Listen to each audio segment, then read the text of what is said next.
Hola, muy buenas tardes, noches. Gracias por acompañarnos en una emisión más de Género y Deporte a través del Facebook Live Deporte UNAM. Nos da mucho gusto estar con ustedes una vez más. También agradecemos a la Dirección General del Deporte Universitario por brindarnos nuevamente este espacio, así como a nuestro invitado del día de hoy. Como siempre, también agradecemos a nuestro super staff de transmisiones, quienes el día de hoy se encuentran en controles, son Metzeri Calvillo, Cristina Jiménez y Salma López. Y bueno, el día de hoy vamos a tocar un tema que pues durante un buen rato ha estado sobre la mesa, en redes sociales, en conversaciones habituales y ha sido materia de muchas discusiones a lo largo de varias semanas, que es el uso del lenguaje inclusivo.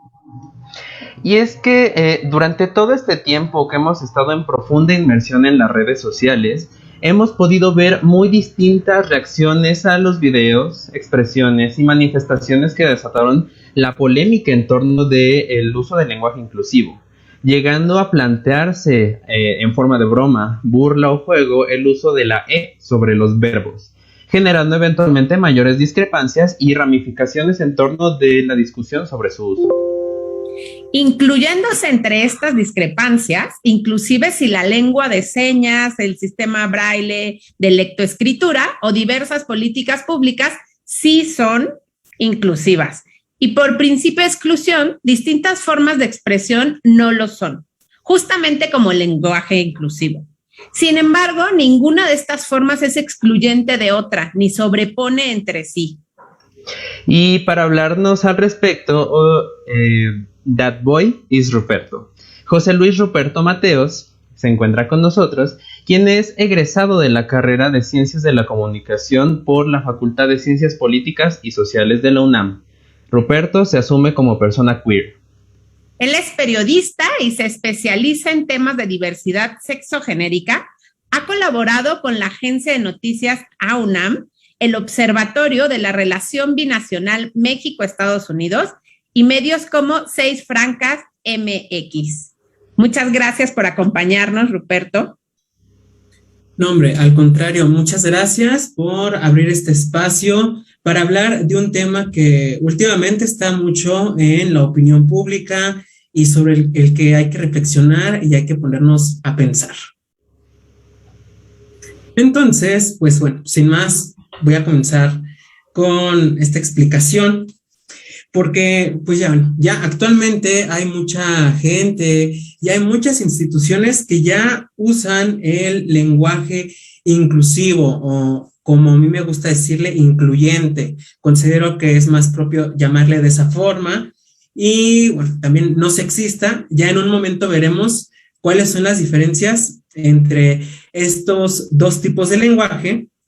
Pero bueno, en fin, quizás alguna de las personas que ahorita nos esté viendo ya ha visto este lenguaje en películas, en la televisión, en diferentes sitios, bueno, hasta en comunicados oficiales también. No obstante, aún prevalecen muchos prejuicios en torno al uso del lenguaje incluyente, desafortunadamente, en la mayoría de los casos, prejuicios desde la desinformación, desde el desconocimiento y, en el peor de los casos, desde el odio.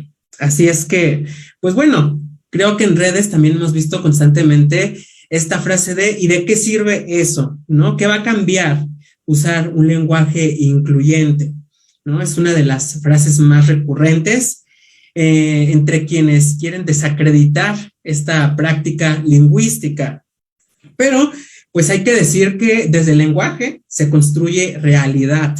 Desde el lenguaje empezamos a nombrar lo que existe y bueno, también yo creo que es importante dejar claro que pues con hablar de manera incluyente es cierto que no vamos a eliminar las violencias que prevalecen contra determinados sectores de la sociedad, pero sí nos permite comenzar a construir, a abrir nuevas relaciones simbólicas y también nos permite nombrarnos de una forma más equitativa entre todos, todas y todes. Así que hoy estamos aquí para aprender más acerca de este tema en colectivo, y pues yo espero que haya muchas preguntas de parte de la audiencia, que también dejen sus comentarios para ver qué es lo que piensan acerca de esto. Yo siempre que se toca un tema de este tipo, invito a que pues sean comentarios que sean con respeto y justo que sean con esta apertura a construir algo que nos pueda beneficiar a todas las personas, sin importar cuáles sean nuestras particularidades. Y bueno, como punto de partida, en la siguiente diapositiva les comparto una grandiosa frase de Aldous Huxley que nos dice lo siguiente. Chéquense, la antigua idea de que las palabras tienen poderes mágicos es falsa, pero esa falsedad implica la distorsión de una verdad importante. Las palabras tienen un efecto mágico. Las palabras son mágicas por la forma en que influyen en la mente de quien las usa. Y bueno, ustedes se preguntarán, ¿qué relación tiene esto con el tema del lenguaje incluyente? Pues muy sencillo. Muchas veces con el simple hecho de respetar los pronombres de una persona, sean él, sean ella, estamos haciendo una gran diferencia y no nos cuesta nada, porque cuando se hace lo contrario, cuando a una persona se le niega ese derecho de existir, hay una violencia muy fuerte y hay personas que resienten mucho el que no se les nombre de la forma en que pues ellos sienten una identificación. Pasemos a la siguiente diapositiva. Ahora sí, ya hemos llegado a esta parte después de esta introducción, pues sí, esta presentación que les acabo de hacer. Ahora, ¿qué es y qué no es el lenguaje incluyente? Esto es bien importante tenerlo claro porque acerca de este aspecto suele haber confusión y pues es importante hacer una distinción entre tres tipos de lenguaje que hay.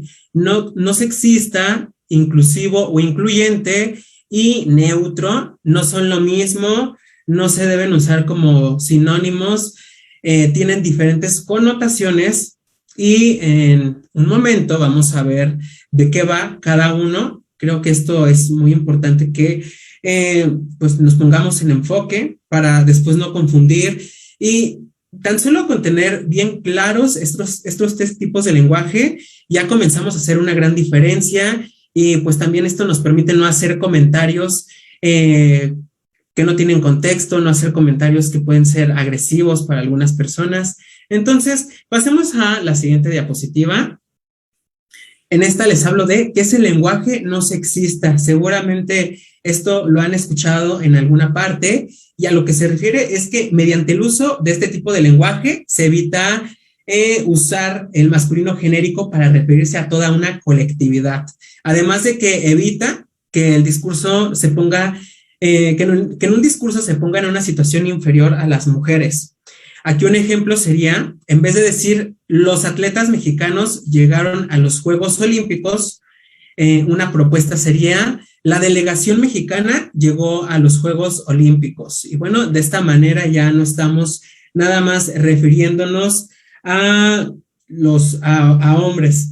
Y esto es bien interesante también porque, bueno, esto también tiene un trasfondo histórico porque en 1789 se expidió la Declaración de los Derechos del Hombre y del Ciudadano y ahí se argumentó que las mujeres no estaban incluidas en ese reconocimiento, en ese reconocimiento de derechos, vaya.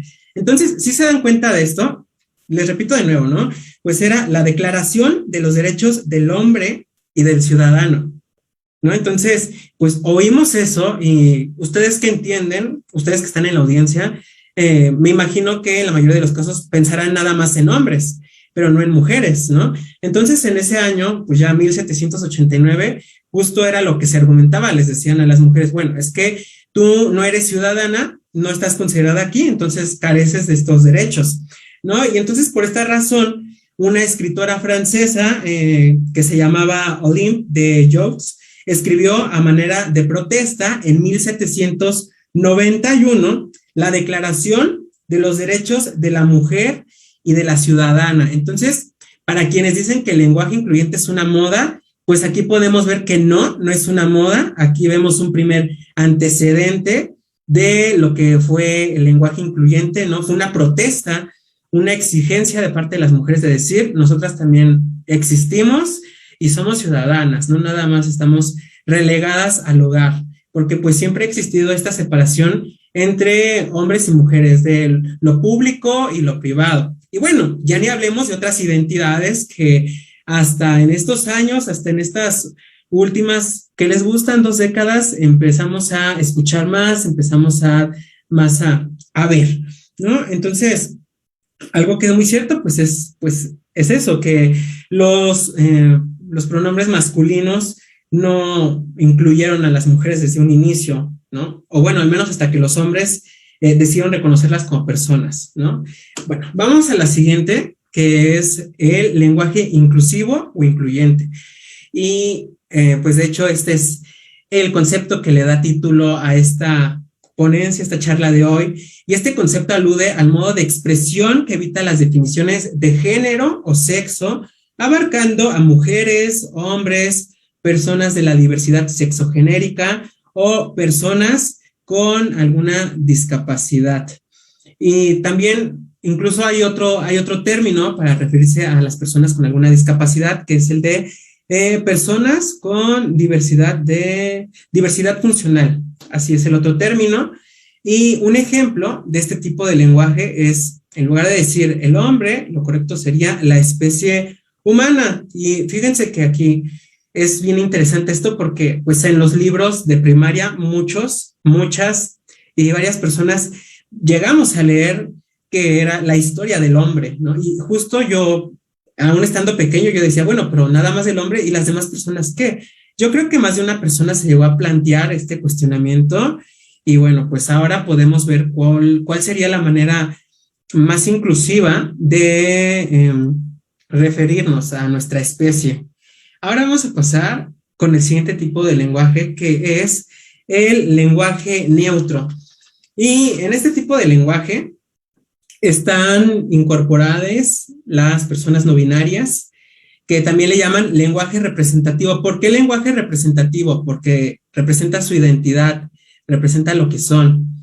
Entonces es por eso que también algunas personas no binarias lo llaman de esa forma, por si en algún momento llegan a escuchar lenguaje representativo, bueno, también se está haciendo referencia al lenguaje neutro o algo que no es muy propio decirlo, pero que también he llegado a ver en redes, el lenguaje no binario, que les digo, no es muy correcto llamarlo de esa forma, lo más propio es el lenguaje neutro, y en este caso se contempla el uso del pronombre neutro, ella, para aquellas personas que no se identifiquen con los pronombres binarios. Un ejemplo sería ella, me cae bien. Y acerca de este lenguaje neutro, también me parece importante mencionarles que me han llegado a preguntar, bueno, ¿y el lenguaje neutro solo es para personas no binarias?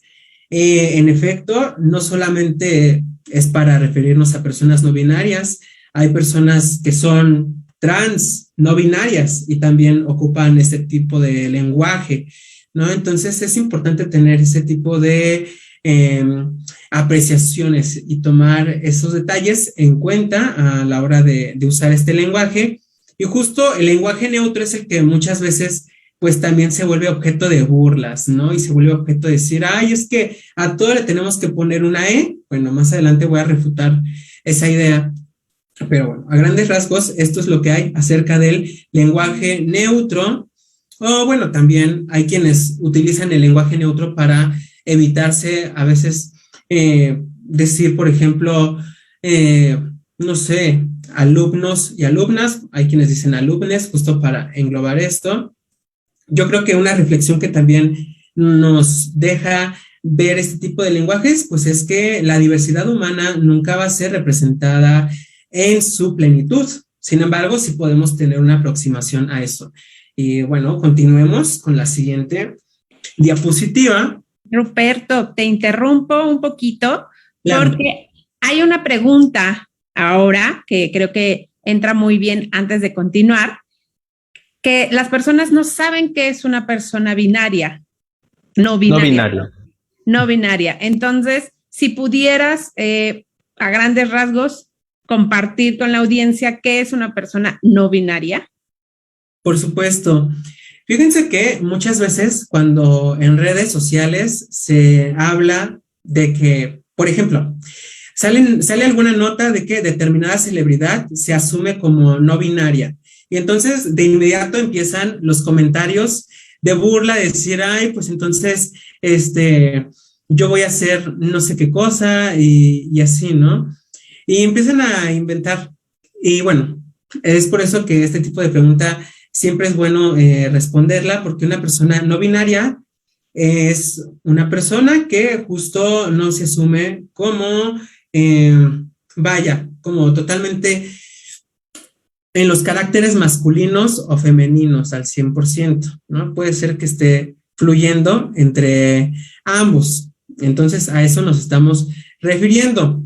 Una persona no binaria no necesariamente tiene que tener androginia, no necesariamente tiene que tener una apariencia así. También eso es importante porque luego se tiene la creencia de que las personas ya sean no binarias o ya sea queer, pues tienen que verse de determinada forma.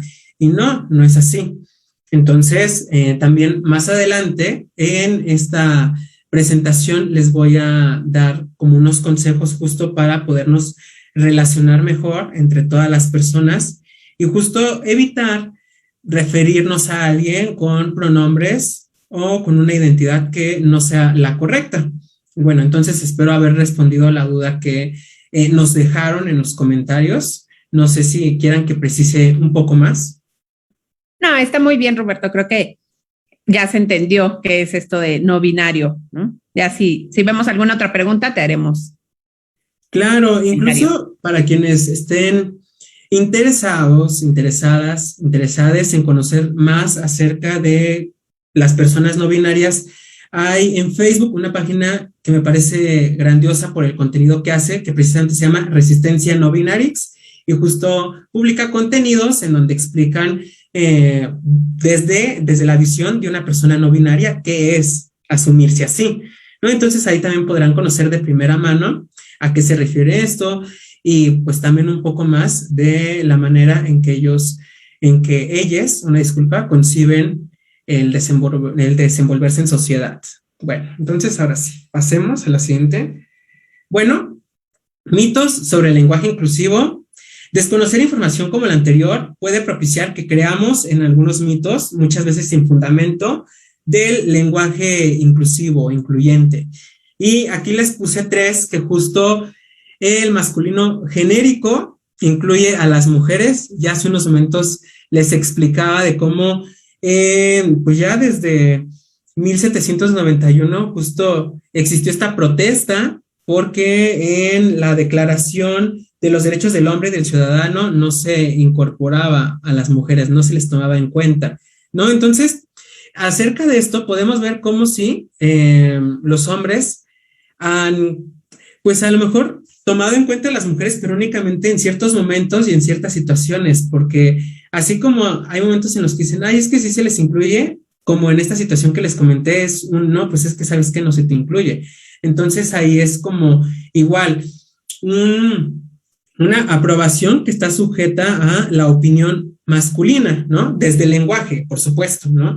Entonces, es por ello que el masculino genérico incluye a las mujeres, es un mito, o sea, no es del todo cierto, ¿no? Y pues qué desafortunado que hasta que los hombres decidieron reconocer a las mujeres como personas fue que ya se les empezó a incluir justo en ese genérico, ¿no? Y un poco tener en perspectiva esto nos ayuda a comprender por qué la exigencia de tener un lenguaje incluyente y por qué no es una ociosidad y por qué no es una moda. Ahora, aquí está el punto al que quería llegar porque justo es el que veo mucho como en conversaciones así casuales, en redes igual, porque yo creo que muchas de las personas que nos ven han llegado a ver comentarios así de, ay, pues entonces ahora vamos a tener que decir le microfoné o le silles, ¿no? Así cosas de ese tipo que no tienen sentido, ¿no? Y bueno, es que habrá que sustituir todas las A y O por X, E y arrobas. Bueno, la realidad es que el lenguaje incluyente no pretende cambiar esas letras que acabo de mencionar. Y también cabe señalar, muy importante aquí, que solo aplica con personas, o sea, esto no es para objetos, o sea, ni siquiera para animales, porque luego hay personas que, pues bueno, yo luego también me pongo a monitorear en las redes, pues qué se está diciendo, qué opinan las personas acerca de esto, y pues sí veo que luego dicen, ay, pues ahora las jirafas van a ser les jirafes, ay, no, pues ahora vamos a tener que hablar así. Incluso hasta hay gente que piensa que los nombres se cambian, ¿no? Que María pasaría a ser Marie. Y pues no, no funciona así, porque esto es algo que solo ocurre, les repito, con personas. Y pues por favor, no hay que comparar personas con objetos, o sea, hay que partir desde ahí. Estamos hablando de vidas, no de un objeto. Entonces, yo creo que para quienes piensan de esa forma, pues hacer esta reflexión estaría bastante prudente en estos momentos. Y bueno, pues por increíble que parezca, hay gente que sí piensa así, pero pues les reitero, esto es un mito. Y hay que tener presente también que nuestra lengua no es inamovible como ninguna otra. Siempre tiene cambios y siempre está evolucionando. Y también las modificaciones en la lengua no surgen desde la academia, surgen desde la sociedad misma y desde las exigencias que va teniendo. Porque, pues bueno, hace décadas o incluso en el siglo pasado, pues quizás sí era impensable pensar en abogadas, en arquitectas, pero es una realidad que hoy tenemos y por la que tenemos también que trabajar en una nueva forma de nombrarnos, de enunciarnos también y de convivir, ¿no? Y pues les digo, esto nos concierne a todas las personas, sin importar si seamos hombres, mujeres o personas no binarias.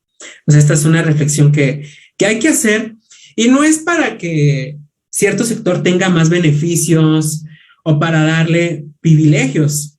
Todo lo contrario, simplemente es para que podamos relacionarnos de una forma equitativa. De eso se trata. No se trata de que unos sean más u otros menos, para nada.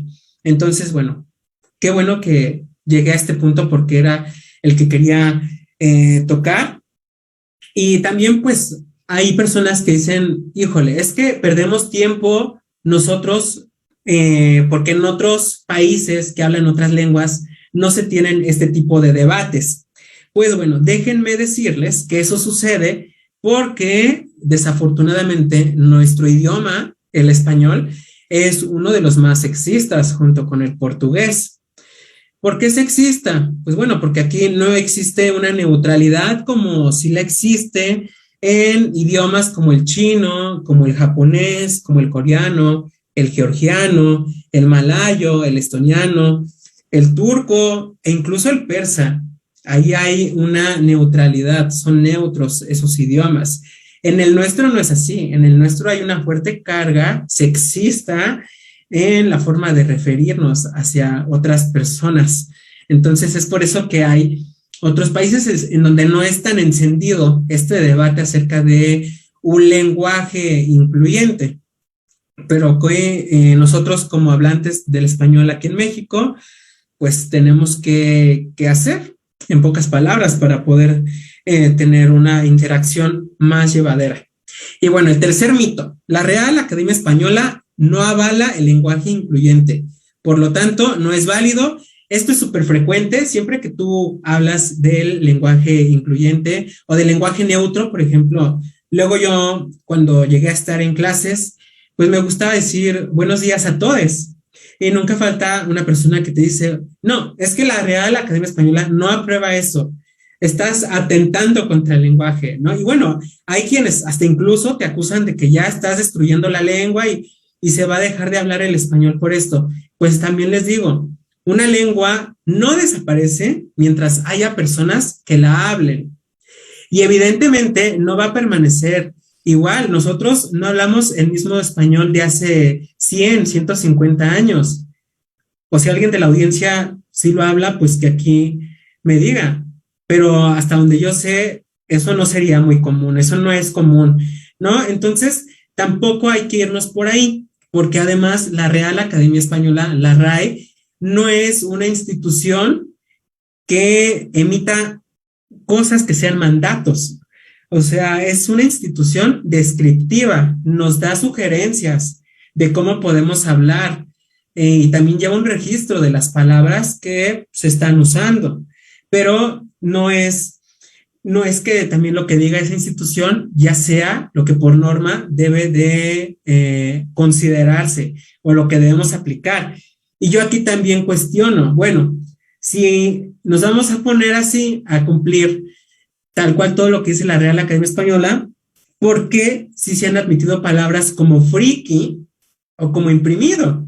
Sí, así como lo oyen, o sea, palabras como esas sí son aprobadas por esta institución, pero nosotros o ellas, que son palabras que ocupan un porcentaje considerable de población, no son toleradas, ¿no? Incluso, pues estuvo en el observatorio de palabras de la RAE también el pronombre ella, pero después se desechó como la idea de que fuera reconocida, ¿no? Reconocido ese pronombre.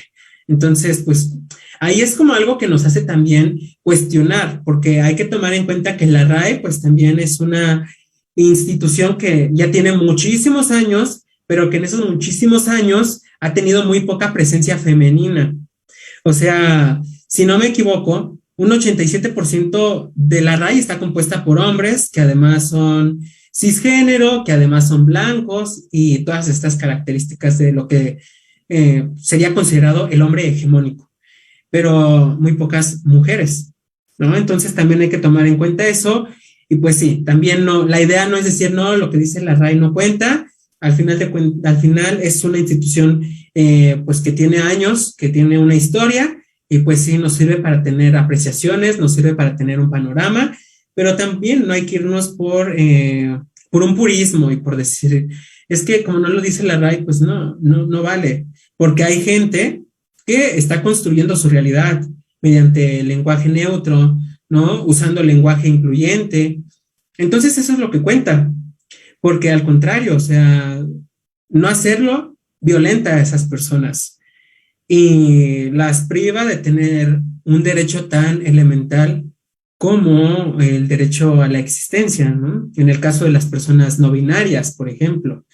Y yo sé que a lo mejor para muchas personas de la audiencia esto pueda sonar exagerado, pero no es así. Por ejemplo, si a ustedes les empezaran a llamar de un día para otro con un pronombre que no es el suyo, si ustedes se asumen como hombres y de un día para otro les empiezan a llamar en pronombres femeninos, ¿cómo se sentirían? Se sentiría raro para ustedes, ¿no? Y tardarían en acostumbrarse. Quizás ni siquiera se acostumbrarían. Pues ahí pueden darse cuenta de la importancia de respetar los pronombres, ¿no? Incluso igual, en el caso de las personas trans, es importante también respetar su identidad. Y aquí es donde quiero ser muy reiterativo también. No se trata de privilegiar, no se trata de una moda, se trata de hacerle más llevadera la vida a unas personas y de que tengan ese derecho tan elemental que ya he dicho, que es a la existencia. Y pues bueno, vamos a seguir ahora. Perdón, Ruperto, te volvemos a interrumpir. Claro. Hace un momentito mencionaste que la RAE está compuesta en su mayoría por hombres cisgénero. ¿A qué se refiere esta expresión de cisgénero? Que te identificas con el sexo con el que naciste.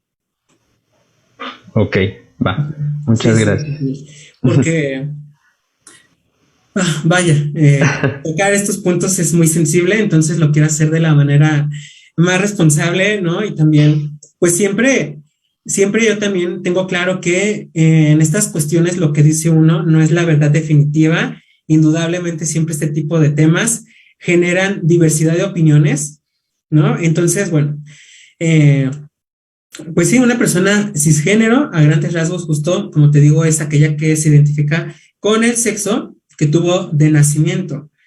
Por ejemplo, hay personas que quizás pudieron haber nacido con las características biológicas propias para nuestra sociedad de un hombre, pero que tienen una identidad de género de mujer, ¿no?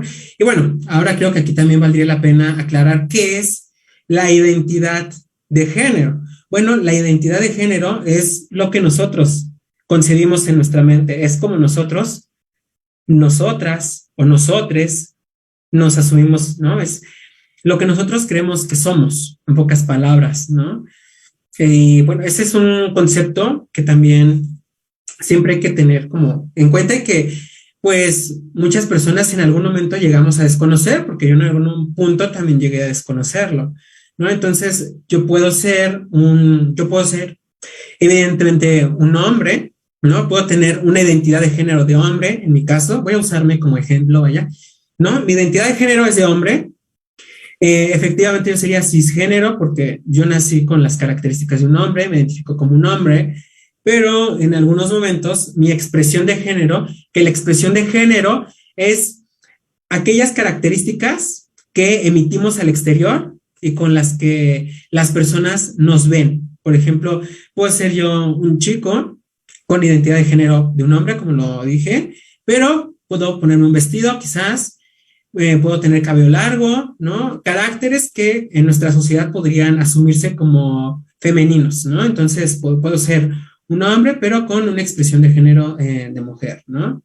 Y bueno, soy cisgénero porque, pues, les digo, yo me identifico con el sexo con el que nací, ¿no? En pocas palabras. Entonces, bueno, a eso se referirían esos conceptos. Ok, muchísimas gracias. Y así es. Y esto es bien importante también para entender este tipo de lenguajes porque, pues bueno, lo puse más adelante, pero un poco lo voy adelantando. Nuestra manera de vestir no determina nuestra identidad. Podemos ser un chico al que nos guste pintarnos las uñas o nos guste maquillarnos, pero pues que también juega fútbol o que también hace gimnasia o que también hace pesas, ¿no? O podemos ser una chica que pues pueda tener el cabello corto y que le gusten actividades que para nuestra sociedad serían propias de hombres, ¿no?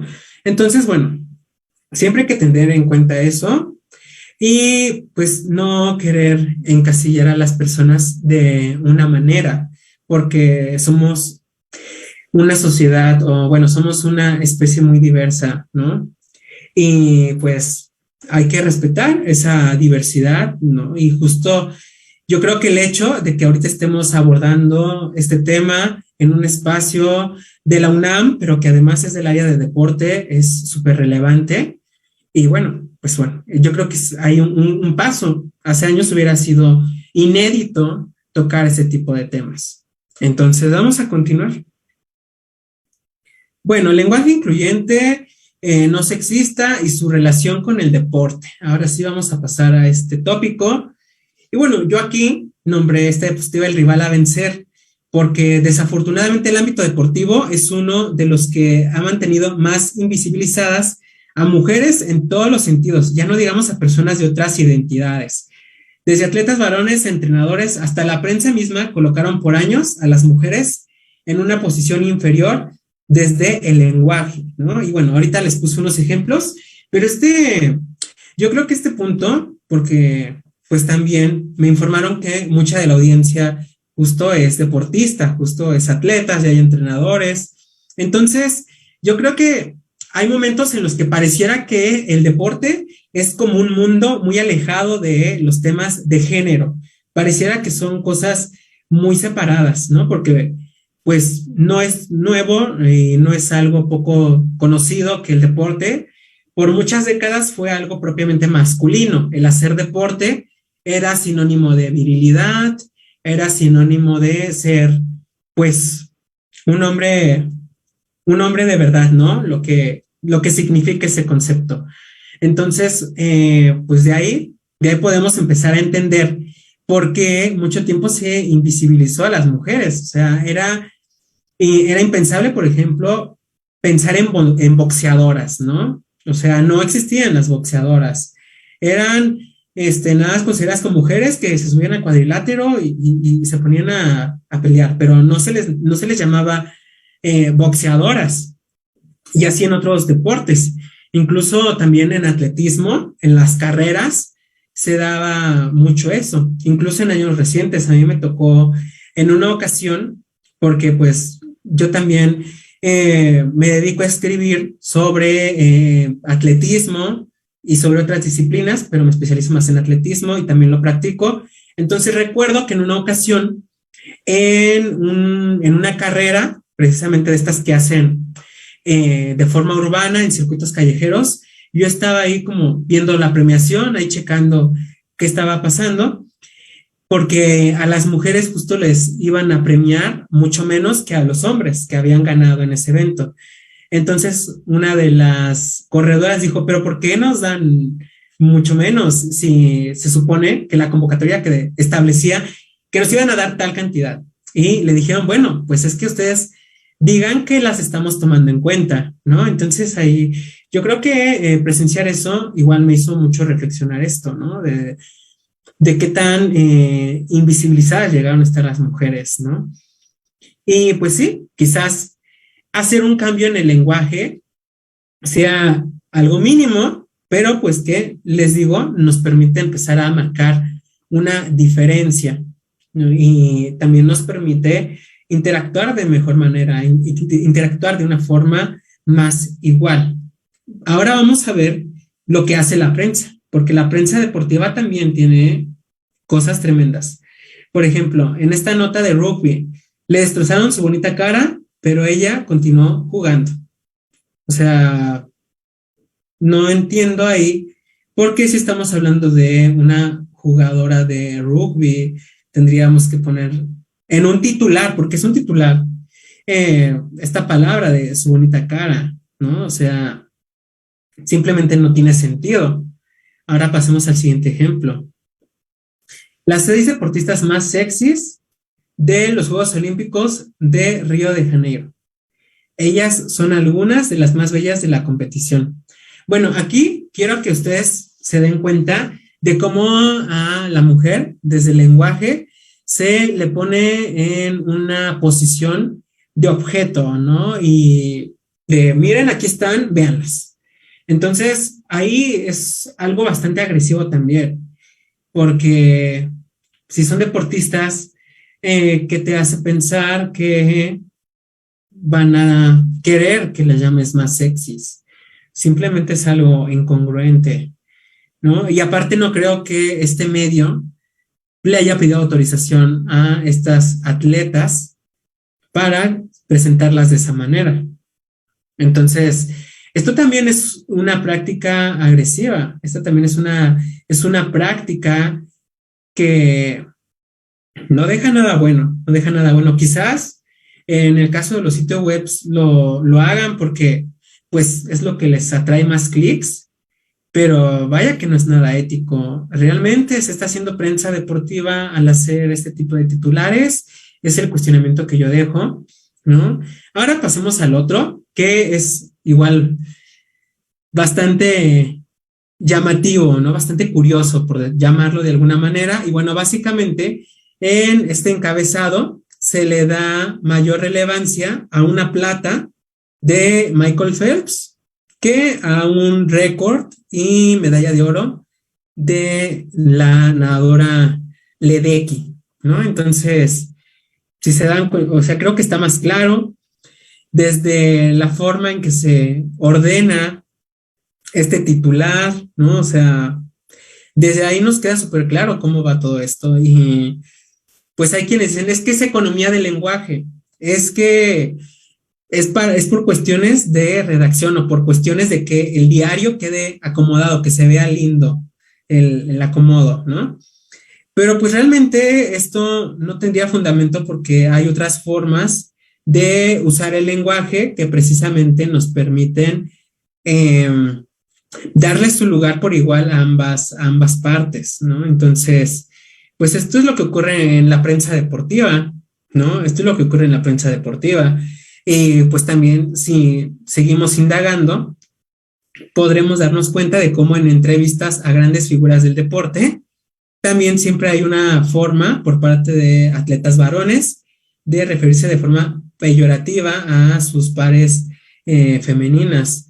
Por ejemplo, hubo una entrevista a Checo Pérez, el piloto, y bueno, él sí explícitamente decía que las mujeres debían ir a la cocina y que él nunca querría tener una compañera en el auto, ¿no? Y ya después dijo que era un malentendido, pero pues, en fin, ¿no? Ahí vemos lo fuerte que puede ser el decir algo. Ahí les dejo la reflexión, ¿no? Y estas son cosas que se publican, estas son cosas por las que las personas pagan por consumir este contenido. Entonces, pues realmente ese contenido que queremos consumir de deportes, yo esto es un poco ahí lo que dejo sobre la mesa, ¿no? Y un poco relacionando este tema que estamos abordando con mi área, que es el periodismo. Ahora, pasemos a la siguiente. Y en la siguiente diapositiva vamos a ver algunas recomendaciones para convivir mejor en la arena deportiva. Y bueno, yo aquí puse, si es tu caso, reflexiona sobre tu condición de privilegio y no veas como una ociosidad el lenguaje inclusivo. ¿A qué me refiero con esto? Bueno, principalmente pensé en hombres, cisgénero. Tampoco se trata de decir, ay, porque yo luego también escucho a algunos, caballeros, a algunas personas que dicen, es que ya parece que ser hombre está mal.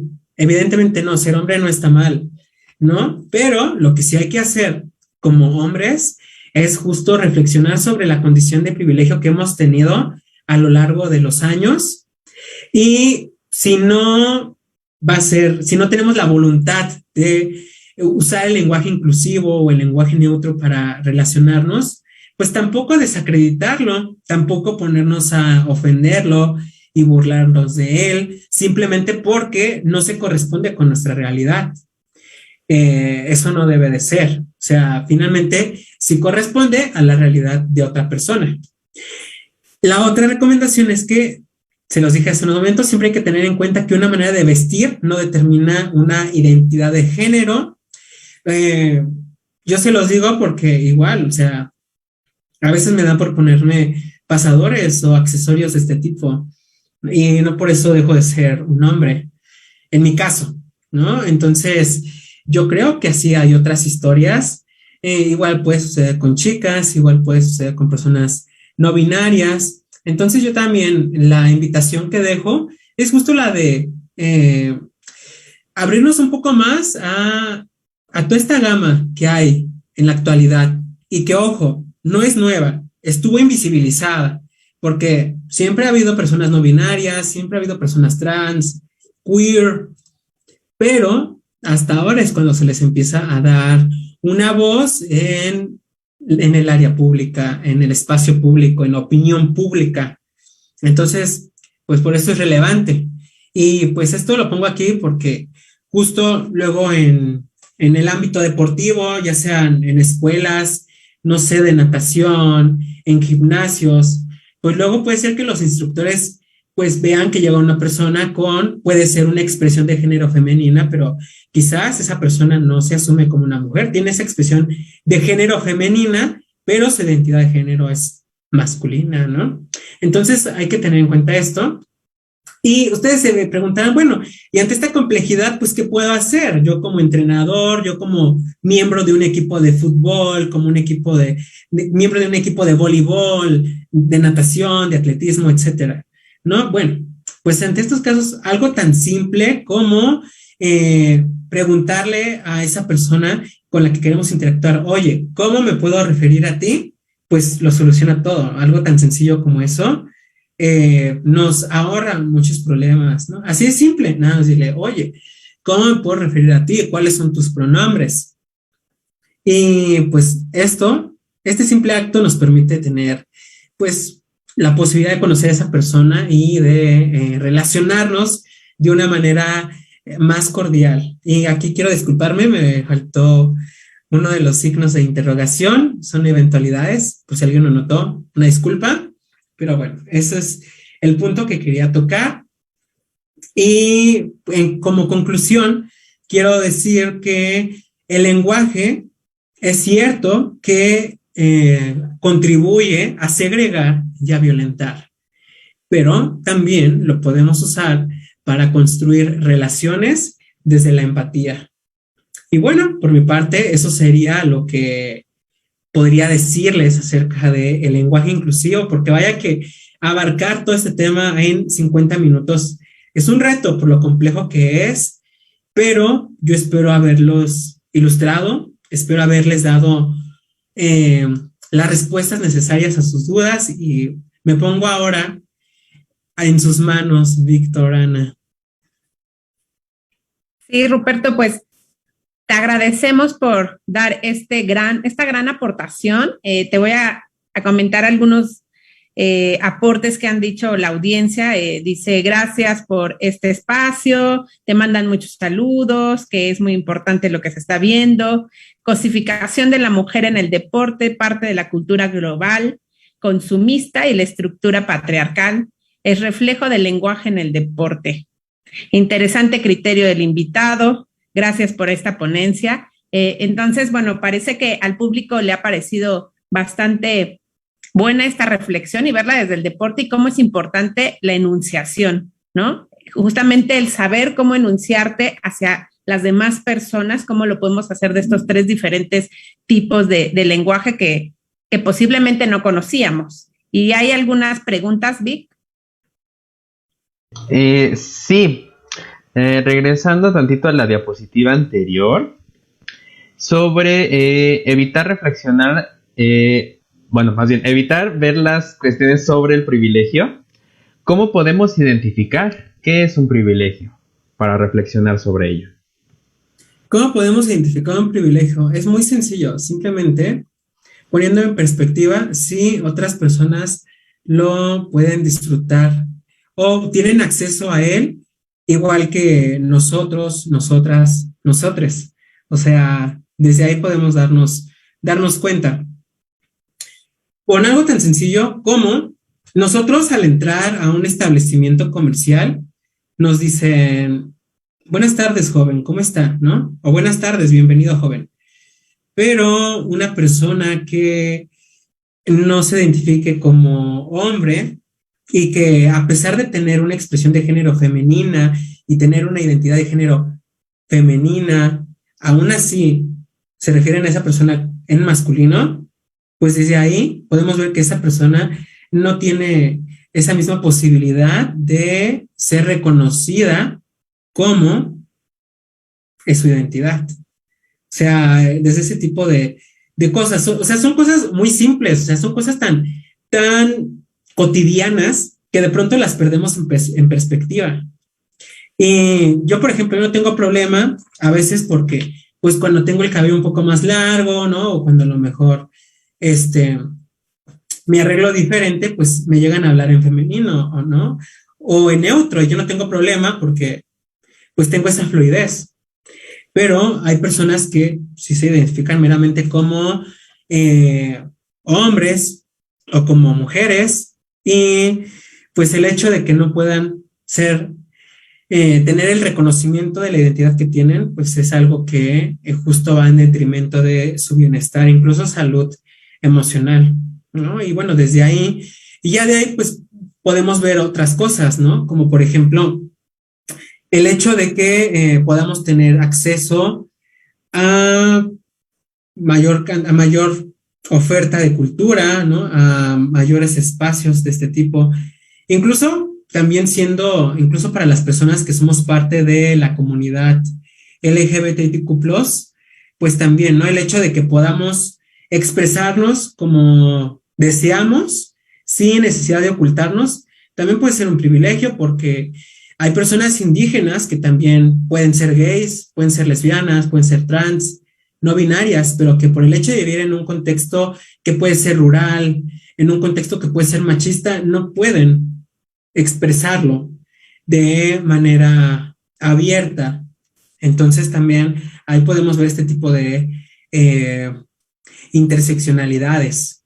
Eso es lo que ocurre también, ¿no? Y a no dar nada por sentado, porque incluso también la experiencia de vida por tu color de piel cambia. Y en México este es un tema que está muy marcado. Entre más clara es tu piel, son mayores las oportunidades que puedes tener. Y hay varios estudios que justo hablan de cómo a mayor es la posición en un trabajo, más es la piel clara, ¿no? El porcentaje de personas con piel clara. Entonces, también eso se repite en los porcentajes de personas que cursan determinados niveles de estudios, ¿no? Entonces, estas son cosas que nos pueden ayudar a darnos cuenta de los privilegios con los que contamos. Reitero, o sea, tan solo el hecho de ser hombres, ¿no? ¿Qué significa para un hombre, por ejemplo, el salir a altas horas de la noche? No significa que vaya a poner en riesgo su vida, como lo puede ser para una mujer, el salir a altas horas de la noche sola, ¿no? Entonces, desde ahí también hay un privilegio, ¿no? Es ponernos a pensar, bueno, y esto que yo hago, estas oportunidades a las que yo puedo acceder, otras personas también las tienen, ¿no? O sea, desde ahí. Y pues justo es un ejercicio de reflexión, de introspección, que nos ayuda a tener más empatía a la hora de relacionarnos con personas que pueden tener un contexto distinto al de nosotros, nosotras, nosotres. Muchas gracias, Ruperto. Y bueno, para que quede clarificado esta distinción entre los tipos de lenguaje que mencionabas al inicio, ¿no? Del no sexista, el incluyente y el neutro, ¿pudieras hacernos esta diferenciación un poco para englobar cuál es el no sexista, cuál es el incluyente, cuál es el neutro? Y pues tú desde tu punto de vista, si no sabemos cómo dirigirnos, ¿no? A veces es bien difícil cómo me voy a dirigir a los entrenadores o a las entrenadoras. ¿Cuál utilizarías tú o cuál crees que pudiera ser el más apropiado? Claro. Bueno, en este sentido, el lenguaje no sexista es aquel en el que los pronombres masculinos o el masculino no se ocupa para referirse a toda la colectividad.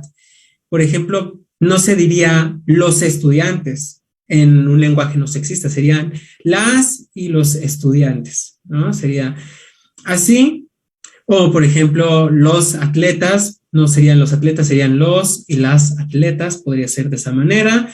En un lenguaje no sexista, también en un lenguaje no sexista, no es necesario que digamos la esposa del jugador de básquetbol tal, sino diríamos su nombre y ya, ¿no? Y su ocupación de esa persona. O también diríamos, porque incluso hasta en el fútbol se da mucho que dicen, es que es la esposa de tal futbolista, ¿no? Y aunque su pareja pueda ser un atleta, pues pareciera que pierde todo eso y nada más pasa a ser la esposa de, ¿no? Entonces, en un lenguaje no sexista, justo se evitan ese tipo de cosas, ¿no? Ahora, en el lenguaje incluyente se pretende englobar a todas las personas por igual, sin importar si tienen alguna discapacidad, sin importar su color de piel. Aquí justo se pretende que todas las personas estén englobadas. Uno de los ejemplos más emblemáticos, pues, en lugar de decir la historia del hombre, sería la historia de la humanidad, ¿no? Por ejemplo, en un lenguaje incluyente, en el que cabrían todas las personas. Y ya finalmente es el lenguaje neutro, que también por las personas no binarias es conocido como lenguaje representativo, ¿no? O más coloquialmente conocido como lenguaje no binario, ¿no? Y bueno, pues en este lenguaje se ocupa el pronombre ella. Por ejemplo, sería, no sé, egresade, podría ser un nombre, ¿no? ¿Qué les parece? Podría ser Fernanda, egresade de tal carrera, ¿no? O también podríamos decir, ella me cae bien, ¿no? Ese sería el lenguaje neutro para referirnos a personas, sí, no binarias, pero también les repito, puede ser que haya personas que a lo mejor tienen otro tipo de identidad que bien podrían identificarse con el lenguaje neutro, no binario. Y bueno, a la hora de relacionarnos, yo lo que hago siempre es esto, preguntar, oye, ¿cuáles son tus pronombres? ¿Cómo me puedo referir a ti? ¿No? Y con esa pregunta, yo siempre me ahorro, pues, decir algún pronombre equivocado o referirme de una manera que no sería adecuada a esa persona, ¿no? Entonces, creo que esa es la frase clave. Yo quiero que quienes nos ven se lleven eso, ¿no? Se lo lleven, a lo mejor no como un mantra, pero sí como así una de estas expresiones de cortesía. Si en algún momento ustedes conocen a una persona que pues a lo mejor ustedes no saben cómo referirse a esa persona, pues únicamente acérquense y pues pregunten, oye, ¿cuál es tu pronombre? ¿Cómo me puedo referir a ti? ¿No? Y bueno, ya con eso nos evitamos problemas y podemos convivir de una manera más cordial. Sí, pues infortunadamente se nos ha terminado el tiempo, esto pasa muy rápido, pero Ruperto, te agradecemos muchísimo que hayas aceptado la invitación, que hayas compartido tu expertise, tus conocimientos y esta retroalimentación que le das a la audiencia. Te agradecemos mucho la Dirección General del Deporte Universitario por estar aquí con nosotras y nosotros. De verdad, muchas gracias por esta información. Bueno, no, al contrario, gracias por el espacio y también qué bien que se pongan este tipo de temas sobre la mesa en una serie de transmisiones como esta y más de la UNAM, más de Deporte UNAM, que creo que tiene una gran diversidad también en sus deportistas, ¿no? Entonces, este tipo de espacios justo nos ayuda a visibilizar a todas esas personas. Entonces, gracias a ustedes. Sí, de verdad, muchas gracias. Estuvo muy interesante y esperamos contar nuevamente con tu participación en el futuro. Y bueno, para nuestra audiencia les recordamos que pueden enviarnos sus inquietudes, preguntas, intereses, propuestas incluso al correo género@deporte.unam.mx. Y también les agradecemos a ustedes por acompañarnos. Recuerden, por favor, ponte Puma, ponte el cubrebocas, ponte la vacuna. Hasta la próxima semana.